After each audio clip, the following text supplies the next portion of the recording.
Olá pessoal, tudo bem? Dando continuidade então ao capítulo 11, nós falaremos hoje mais um pouquinho de equilíbrio ácido-base. Na verdade, hoje nós vamos começar falando sobre a escala de pH. O que é a escala de pH? O que é o pH?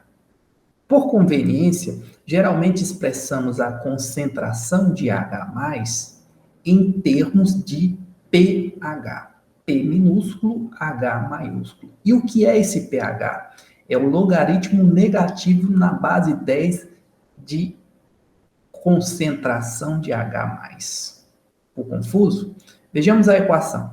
pH é igual a menos log da concentração de H+. O pH é registrado com duas casas decimais, pois apenas os números à direita do ponto decimal são os algarismos significativos em um logaritmo. O logaritmo negativo é uma maneira conveniente de expressar a magnitude de quantidades pequenas. E esse termo pH foi criado por um engenheiro, o Sorensen, mestre cervejeiro, que fazia controle de qualidade de cervejas a partir da concentração de H+, ou seja, da acidez da cerveja. Essas concentrações, por muitas vezes, eram valores pequenos, potências de 10 a um valor negativo muito pequeno. Então, para simplificar a vida dele, ele trabalhou numa base logaritmos de base 10, que obtinham números mais palpáveis. Por exemplo, a 25 graus Celsius, o pH de uma solução ácida é menor do que 7. E o pH de uma solução básica é maior do que 7. Dessa forma, fica mais fácil visualizar quando uma solução é ácida ou básica, a partir do pH, e não pela análise das suas concentrações de H+ ou H- em solução. A tabela 16.1 apresenta, então, as relações entre concentração de H+, concentração de OH- e o pH a 25 graus Celsius. Nós temos aqui o tipo de solução na coluna 1, concentração de H+ em mol por litro na coluna 2, concentração de OH- na coluna 3 e o pH. Soluções ácidas são aquelas, então, onde a concentração de H+ é maior do que 1 vezes 10 a menos 7. Ou aquelas em que a concentração de OH- é menor do que 1 vezes 10 a menos 7. Ou, se preferirem, e é muito mais fácil visualizar assim, soluções ácidas são aquelas onde o pH é menor do que 7. Já uma solução neutra, como a gente viu na videoaula anterior, é aquela onde a concentração de H+ é igual à concentração de OH-, ou seja, 1 vezes 10 a menos 7. Porém, eu acho muito mais fácil dizer que uma solução é neutra quando o pH é igual a 7,00. Por fim, a solução é básica quando a concentração de H+ em solução é menor do que 1 vezes 10 a menos 7, ou a concentração de OH- em solução é maior do que 1,0 vezes 10 a menos 7 mol por litro. Mas, novamente, eu prefiro dizer que uma solução é básica quando o seu pH é maior do que 7,00. Na figura 16.5, eu trago aqui as concentrações relativas de H+ e OH- em soluções aquosas a 25 graus Celsius. Nós já vimos que a água é tida como uma solução neutra, justamente porque a concentração de H+ é igual à concentração de OH-. Uma solução de hidróxido de sódio, por exemplo, é um exemplo de uma solução básica. Por quê? Porque a concentração de OH- nessa solução é maior do que a concentração de H+. Já uma solução de ácido clorídrico em meio aquoso, é tido como uma solução ácida. Por quê? Porque a concentração de H+ em solução é maior do que a concentração de OH-. Para fixar esses conceitos, trazemos aqui um exemplo. Uma solução a 25 graus Celsius tem uma concentração de OH- igual a 6,7 vezes 10 a menos 14. Qual é o pH da solução?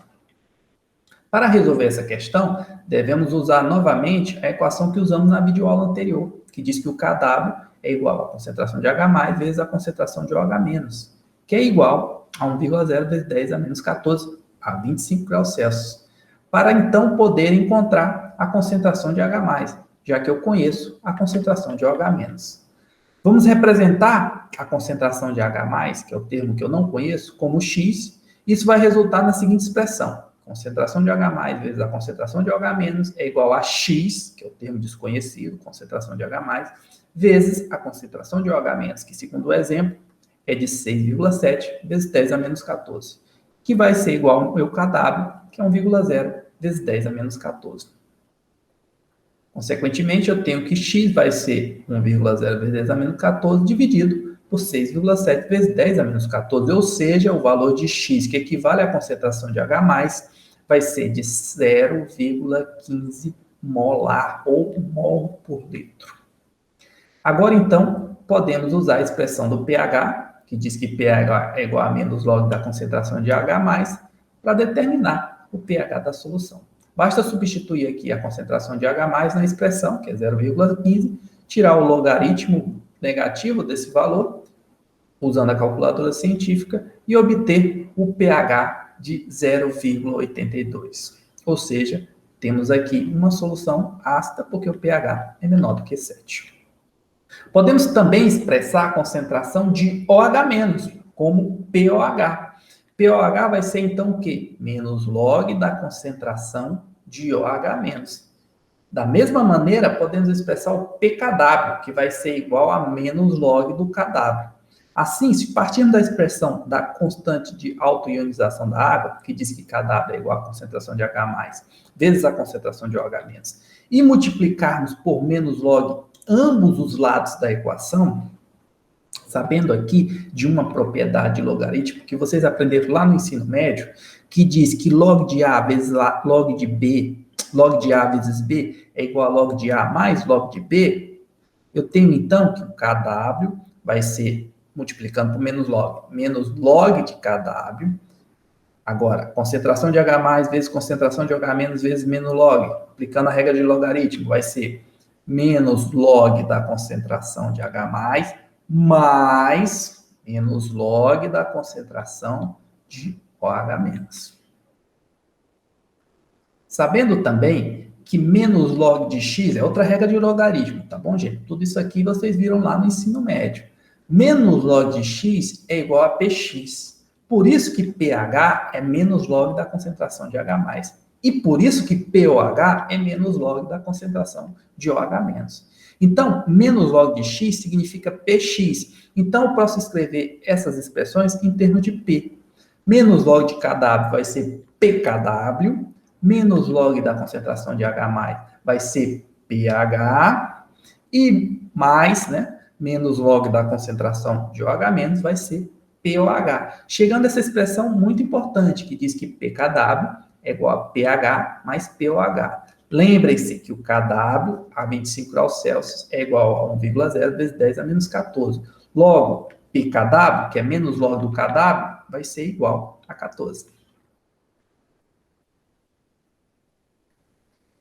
Na sequência, a figura 16.6, traz aqui uma escala de pH, tá bom? Central aqui, mas eu trago também as relações das concentrações de H+ equivalentes, do pOH e da concentração de OH-, tá bom? Mas como é que eu encontro esses valores? É simples. Primeiro, eu queria dizer que a escala de pH, ela aumenta o pH de baixo para cima, aumenta a força ácida, perdão, de baixo para cima. Quanto menor o pH, mais ácido a solução. Quanto maior o pH, menos ácido a solução. Ou seja, a força da base aumenta de cima para baixo. Mas como é que eu chego nesses valores equivalentes aqui a partir da escala de pH? Simples, basta eu pegar a expressão pH mais pOH igual a 14, substituo o valor do pH, encontro o pOH equivalente. Por outro lado, se eu quiser calcular as concentrações de H+ e OH-, basta eu partir dessa expressão aqui, que diz que a concentração de H+ vezes a concentração de OH- é igual a 1 vezes 10 a menos 14. Se eu conheço um, eu encontro o outro, tá bom? Nessa tabela também eu vou situar a vocês alguns produtos de uso comum, como, por exemplo, a água sanitária, que vai ter aqui um pH em torno de 12, entre 13 e 12, tendendo a 12, ou seja, um pOH em torno de 2. Nós temos também Ou seja, essa água sanitária é uma substância muito básica, né? Por outro lado, nós temos aqui o leite magnésia, que tem um pH em torno de 10 ou um pOH em torno de 4, tá bom? pH em torno de 10 também é uma solução, é uma substância básica. Temos também o bicarbonato de sódio, que é usado como fermento, por exemplo, que está com um pH aqui em torno de 8, 8,4, 8,3, tá bom? Que também é classificado como uma substância básica. Por fim, nós temos o sangue humano, que é um sistema tamponado, mas que tem um pH em torno de 7. Nós falaremos mais disso na próxima videoaula, quando for falar sobre, na videoaula da semana que vem, quando nós formos falar sobre soluções de tampões. Mas o sangue, ele tem um pH em torno de 7,4, tá bom? E é um pH bem controlado. Do outro lado, nós temos aqui substâncias com um caráter ácido, como o leite de vaca, que tem um pH entre 6 e 7. Temos também o cafezinho da tarde, que tem um pH aqui em torno de 5. O tomate, que é bem ácido, tem um pH em torno de 4. O vinagre, que basicamente é composto por ácido acético, que tem um pH em torno de 3. E o suco gástrico, que tem um pH baixíssimo, pasmem, em torno de 1. 1,3, 1,4. E esse pH é baixo justamente para que você consiga digerir os alimentos. Mas eu trago aqui mais um exemplo sobre a escala de pH, que diz o seguinte: uma amostra de suco de maçã fresco tem um pOH de 10,24. Pede-se, calcule a concentração de H+. Primeiro, devemos aplicar a equação pH mais pOH igual a 14. Para quê? Para poder calcular o pH, já que eu conheço o pOH, perdão. Portanto, nós temos pH mais pOH, que é 10,24, é igual a 14. Consequentemente, o pH vai ser 14 menos 10,24, ou seja, pH é igual a 3,76. Mas eu não quero o pH, eu quero a concentração de H+. Em seguida, então, eu vou usar a expressão do pH, que diz que pH é igual a menos log da concentração de H+, para determinar a concentração de H+. Portanto, eu vou ter o quê? Menos log de H+, é igual a 3,76. Log de H+, vai ser igual a menos 3,76. Pois bem, para encontrar a concentração de H+, precisamos determinar um antilogaritmo de menos 3,76. A sua calculadora científica mostra esse comando como sendo 10 elevado a x ou o inverso do logaritmo. Essas funções geralmente estão acima da tecla log, como vocês podem ver nesse modelo de calculadora científica aqui. Você tem as teclas log e acima dela você tem a função 10x, que é o inverso do log, o antilogaritmo. Lembrando que log é o log na base 10, tá bom, gente? Para você ativar essa função 10x nesse modelo de calculadora aqui, você tem que aplicar esse shift que aciona as teclas em amarelo. Para mais dúvidas, consultem o manual da tabela de vocês ou vejam um vídeo tutorial no YouTube. Usamos essa função para realizar o seguinte cálculo. Concentração de H+, vai ser o antilogaritmo de menos 3,76, ou seja, 10 elevado a menos 3,76. Consequentemente, a partir dessa função, eu encontro que quando o pH é 3,76, a concentração de H+, é igual a 1,7 vezes 10 a menos 4 molar. O pH de uma solução, ele é calculado, por exemplo, a partir de um equipamento como esse aqui, chamado de medidor de pH ou pHmetro. Qualquer laboratório vai ter um equipamento como esse. Em resumo, um medidor de pH é constituído por um par de eletrodos ou um único eletrodo composto por eletrodos combinados, é chamado eletrodo de vidro combinado, ligados, então, a um medidor capaz de medir pequenas tensões de ordem de milivolts. Uma tensão que varia de acordo com o pH é gerada quando os eletrodos são colocados na solução. Eu tenho uma relação direta entre o potencial que é gerado na solução e a concentração de H+. Essa tensão, então, é lida pelo medidor, que é calibrado para medir o pH. Embora menos precisos, nós temos também os indicadores ácido-base, que podem ser utilizados para medir o pH. O indicador ácido-base representa uma substância colorida que pode ser encontrada na forma de um ácido ou de uma base e que apresenta duas cores diferentes. Por exemplo, a fenolftaleína, que é esse composto aqui, é um ácido orgânico fraco. Na forma ácida, ele vai ter uma coloração, na verdade ele não tem coloração, ele é incolor. E na forma básica, que é esse composto aqui, ele vai ter uma coloração rosa, tá bom? Nós temos outras séries de indicadores, e aqui eu trago só alguns deles, como azul de timol, vermelho do Congo, azul de bromotimol, mas eu quero destacar novamente a fenolftaleína. Vocês podem observar que aqui eu tenho uma escala de pH e que a fenolftaleína ela permanece incolor até o pH em torno de 8,2. Entre pH 8,2 e 10, ela assume essa coloração rosa fraca, e acima de pH 10, um rosa choque, né? Um rosa mais intenso, um pink. Tá bom? Então, pela variação do comportamento do indicador, eu consigo determinar o pH do meio. Falaremos agora um pouquinho sobre os ácidos e bases fortes. Isso porque ácidos e bases fortes são eletrólitos fortes, ou seja, substâncias que se dissociam muito em meio aquoso, ou sofrem uma dissociação quase que 100% em solução aquosa, encontrando-se inteiramente como íons em solução. Há relativamente poucos ácidos e bases fortes comuns. Os 7 ácidos fortes mais comuns são 6 ácidos monopróticos. Monopróticos que eles perdem apenas um H+. São eles o ácido clorídrico, o ácido bromídrico, o ácido iodídrico, o ácido nítrico, o ácido clórico e o ácido perclórico.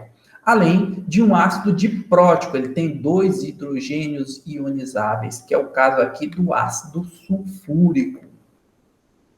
Não se usam setas de equilíbrio, que é essa seta de sentido duplo, para equações de ionização e dissociação de ácidos e bases fortes, porque a reação fica deslocada totalmente para a direita, ou seja, a ionização de ácidos ou bases fortes é completa. Por exemplo, o ácido nítrico, em meio aquoso, ele forma íons hidrônio mais NO3-. Reparem que a gente tem uma seta num sentido único, da esquerda para a direita. Esse mesmo ácido pode ser escrito nessa forma simplificada, tá bom? Onde eu tenho que ácido nítrico, seta única, H+, mais NO3-. A forma simplificada, eu retiro apenas a molécula de água do reagente e do produto. Tirando a molécula de água do reagente, ela não aparece aqui. E tirando do produto, o hidrônio passa a ser H+. As bases fortes solúveis mais comuns são os hidróxidos iônicos de metais alcalinos, como o hidróxido de sódio e o hidróxido de potássio, e os hidróxidos iônicos de metais alcalinos terrosos mais pesados, como o hidróxido de estrôncio. Soluções fortemente ácidas também são formadas por certas substâncias que reagem com a água formando íons hidróxidos ou OH-. E não confundam, não é correto falar íons hidroxila. Hidroxila é um radical, tá bom? O correto é falar íons hidróxido. A mais comum dessas substâncias que reagem com a água para formar íons hidróxidos é o íon óxido, o O2-. Temos então o O2- mais a água, seta única, porque é uma base forte, formando 2 íons hidróxidos. Por outro lado, nós temos os ácidos fracos, os ácidos e as bases fracas. Mas começaremos falando aqui dos ácidos fracos. Isso porque a maioria das substâncias ácidas são ácidos fracos. Por isso, são apenas parcialmente ionizados em solução. Enquanto os ácidos fortes praticamente se ionizam 100%, os ácidos fracos se ionizam parcialmente. Para exemplificar, a figura 16.10 traz aqui um ácido forte genérico, onde eu tenho moléculas de HA completamente dissociadas, ou seja, o HA em um ácido genérico, HA, não existe esse ácido, é um ácido genérico, só serve para meios didáticos. O ácido HA em meio aquoso perde completamente seus prótons para formar íons hidrônios IA-, é o que vocês visualizam aqui nesse zoom. Eu tenho para cada espécie A-, um próton, um íon hidrônio formado, tá bom? Porque ele se dissocia completamente, eu só tenho espécies iônicas em solução, por isso ele é um eletrólito forte. E, por outro lado, um ácido fraco, repare aqui a seta dupla, eu vou ter a reação ocorrendo no mesmo sentido, tá bom? Formando os mesmos íons hidrônios A-, mas eu tenho restabelecimento do equilíbrio no outro sentido, ou seja, eu também tenho moléculas de água e HA em solução. Como vocês podem visualizar aqui, ó, tem uma quantidade menor de espécies iônicas porque ele se dissocia ou se ioniza parcialmente. Se pegarmos essa expressão aqui, do equilíbrio de dissociação de um ácido fraco, que também pode ser escrita dessa forma simplificada, podemos então escrever a expressão da constante de equilíbrio para a ionização de um ácido fraco global genérico do tipo HA, como sendo que Ka é igual à concentração de H3 ou mais, vezes a concentração de A-, dividido pela concentração de HA. A concentração de água não entra nessa equação. Na verdade, ela entra, só que a água é o solvente puro, essa concentração é unitária. Então, não aparece aqui na equação, tá bom? Então, eu tenho que a constante de equilíbrio vai ser o produto dos produtos, da concentração de equilíbrio dos produtos, dividido pela concentração de equilíbrio dos reagentes. Eu também posso escrever essa constante Ka a partir da equação simplificada, que diz que a concentração de H+, vezes a concentração de A-, é igual à concentração de HA. Na verdade, aqui está escrito errado, eu vou fazer uma correção.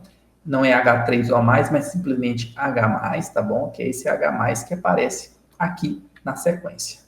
Esse Ka é chamado de constante de acidez para o ácido HA. E a magnitude desse Ka indica a tendência que o ácido tem de se ionizar em água. Ou seja, quanto maior o valor de Ka, mais forte é o ácido, tá bom? Na tabela 16.2, eu trago uma série de ácidos, onde vocês podem observar os valores de Ka. E de cara, vocês já constatam que o ácido cloroso é o ácido mais forte, porque ele tem o maior valor de Ka dentre esses ácidos que eu listei aqui. Assim como o ácido fenol, né, que essa estrutura aqui vai ser o ácido, a espécie com caráter ácido mais fraco. Eu destaco também o ácido acético, tá bom? CH3COH, tem essa estrutura aqui, que tem um valor de Ka de 1,8 vezes 10 a menos 5 e que é considerado um ácido fraco. Outra medida da força do ácido é o percentual de ionização, que é definido a partir da seguinte equação. Percentual de ionização vai ser igual à concentração de H+ no equilíbrio, dividido pela concentração de HA inicial, vezes 100. Quanto mais forte for o ácido, maior será o percentual de ionização, ou seja, mais ele se ioniza, quanto mais forte ele é. Se considerarmos que a autoionização da água é negligenciável, porque nós temos aqui que basicamente esses ácidos estão em meio aquoso e esse meio aquoso é água, então a concentração de ácido que se ioniza é igual à concentração de H+ formado. Com base, então, no valor de Ka e na concentração inicial de um ácido fraco, podemos calcular a concentração de H+ em uma solução do ácido. Para isso, a gente tem que seguir uma série de etapas, começando aqui com a primeira etapa, que é escrever o equilíbrio de ionização desse ácido fraco. A segunda etapa é escrever a expressão da constante de equilíbrio e o valor da constante de equilíbrio, que geralmente é tabelado. A terceira etapa consiste em expressar as concentrações envolvidas na reação de equilíbrio. E a quarta etapa é substituir as concentrações de equilíbrio na expressão correspondente.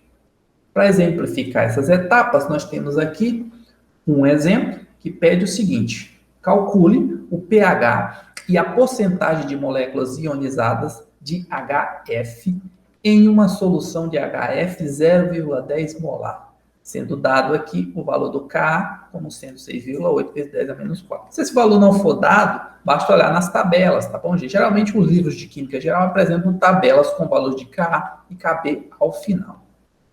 Primeiramente, então, escrevemos as equações químicas para o equilíbrio e colocamos as concentrações conhecidas e desconhecidas de todas as espécies em uma tabela, como a gente viu lá no capítulo de equilíbrio químico.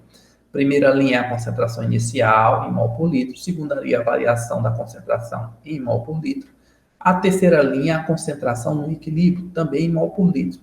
Segunda coluna, a concentração de HF meio aquoso, em equilíbrio com a concentração de F-, ele está se dissociando, tá bom? Terceira coluna. E na quarta coluna, a concentração de H+. Nós sabemos a concentração inicial do HF, é dado no problema, tá bom? As concentrações iniciais dos produtos são iguais a zero, porque ainda não começou a reação, né? A gente está no início do processo. A concentração de HF, ou seja, a variação de concentração vai ser menos X, que eu não conheço esse valor, mas como ele é reagente, é negativo.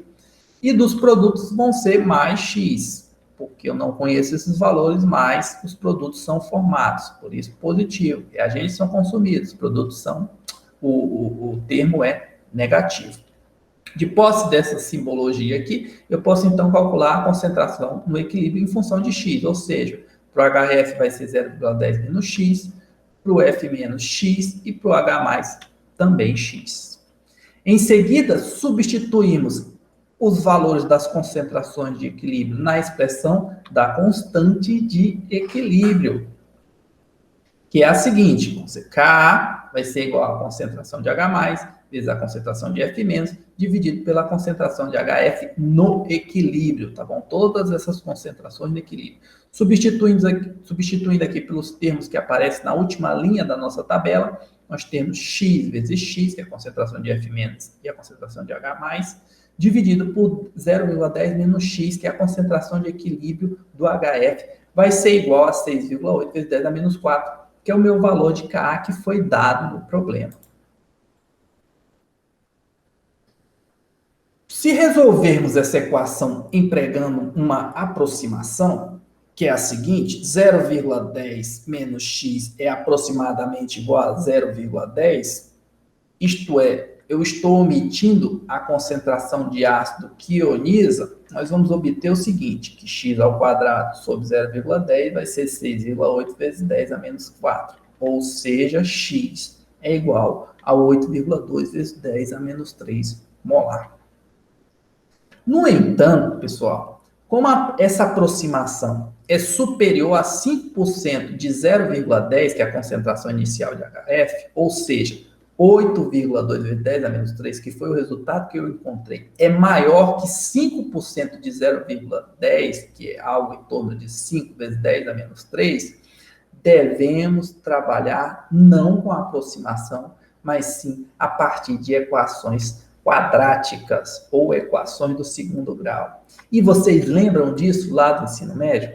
Se não lembram, eu trago aqui um box amarelo para relembrar vocês. Isso porque equações de segundo grau são resolvidas a partir da fórmula de Bhaskara. E o que é uma equação de segundo grau? É uma equação que segue essa tendência aqui, ó, ax ao quadrado mais bx mais c é igual a zero.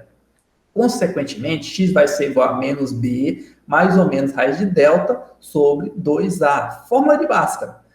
Delta vai ser o quê? B ao quadrado menos 4ac. Vocês devem estar cansados de ver isso aí lá no ensino médio, tá bom? Ou seja, x é igual a menos b, mais ou menos raiz de b ao quadrado, menos 4ac sobre 2a. E essa aqui, senhores, é a minha fórmula de Bhaskara.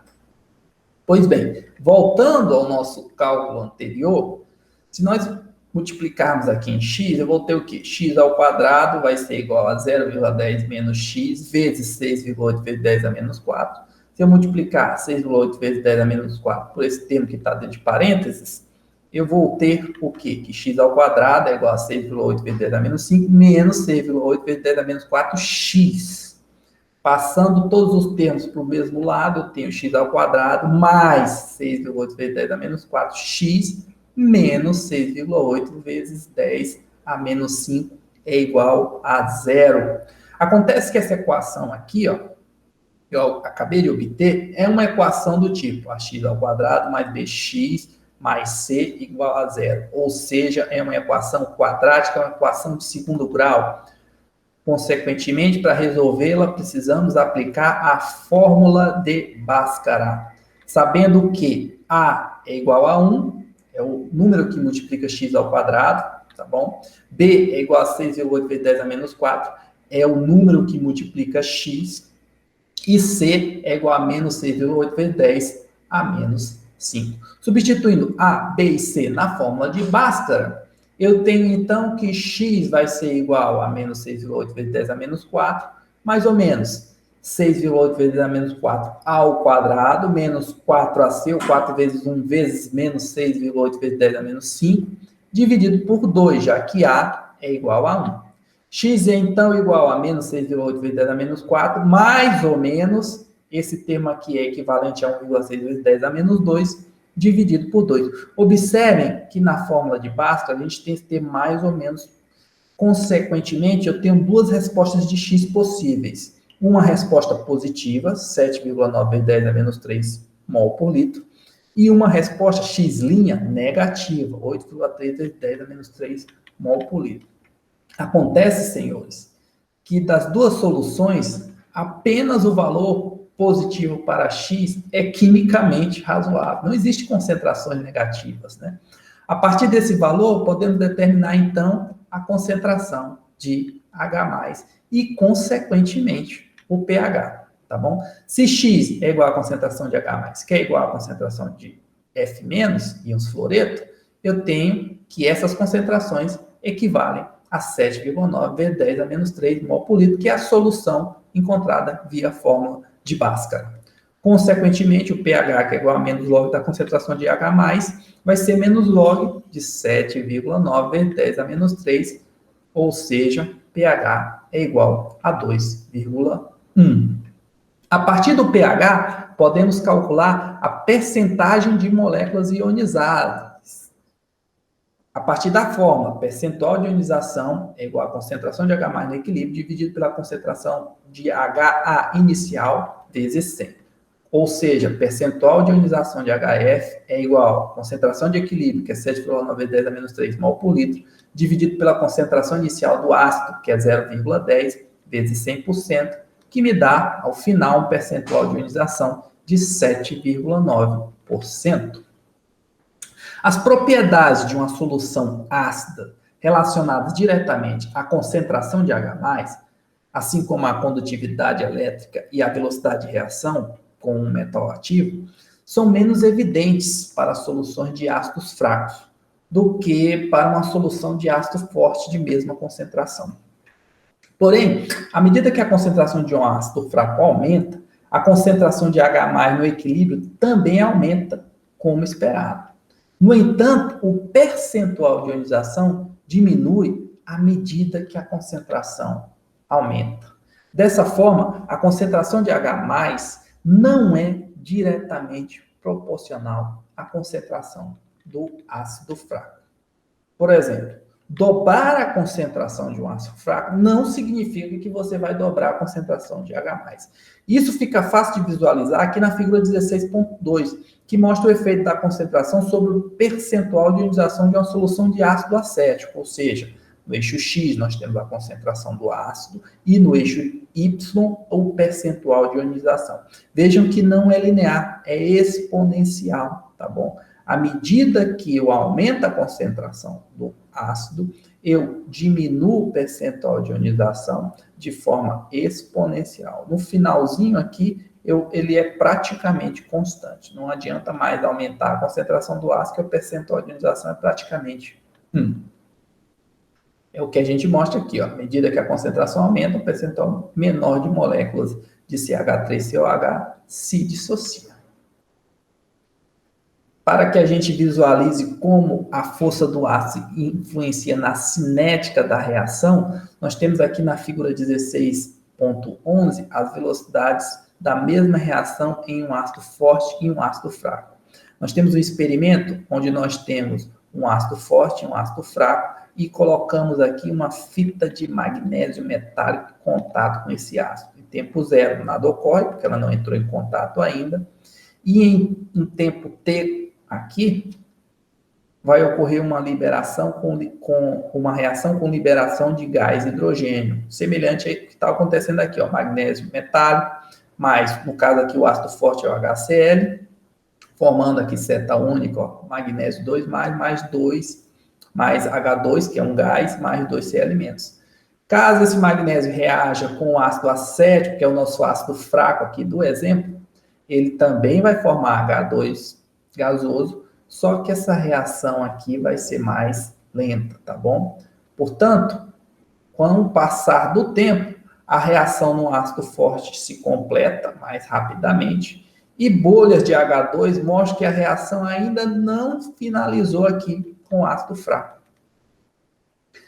Já em um tempo bem avançado, aí sim eu vou ter o fim da reação para ambos os ácidos. Em suma, o que eu observo aqui é que a reação é mais rápida quando o ácido a reação de liberação do gás hidrogênio é mais rápida quando eu tenho um ácido mais forte. Pois bem, pessoal, essa foi nossa videoaula de hoje. Deixo aqui a atividade assíncrona, que tem que ser postada até às 23h55 do dia 2 de julho. Desejo, então, a todos uma ótima semana e até a próxima videoaula.